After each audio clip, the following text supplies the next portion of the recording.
సంతోషంగా ఉండేవాడు. యోబు యోబు ఇంకా తన భార్య తన పిల్లలతో మంచిగా ఉండేవాడు. తన భక్తిపరుడు. అయితే యోబు భక్తిని దేవుడు ఇచ్చాడు. ఒకరోజు యోబు వాళ్ళ పిల్లలు ఇంటిలో తింటుండగా సుడిగుండం వచ్చి మొత్తం పూలు చేసింది.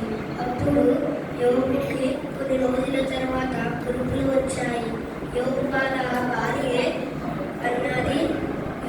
భార్యే అన్నది ఇంకా నువ్వు యథార్థని విడిచిపెట్టవా, యథార్థని విడిచిపెట్టి చనిపో అన్నది. యోబు వాళ్ళ భార్య అలా అన్నది. యోబు నువ్వు విగ్రహాలనే ఆకాడుచున్నావు అన్నాడు యోబు. అయితే దేవుడు అంత యథార్థతను చూసి యోబుని జగంగా దేవుడు మార్చాడు. యోబు ఇప్పుడున్న దానికంటే ఇంకా ఎక్కువగా సమృద్ధి పొందాడు. యోబుకి ఇంకా చాలా మంది పిల్లలు పుట్టారు.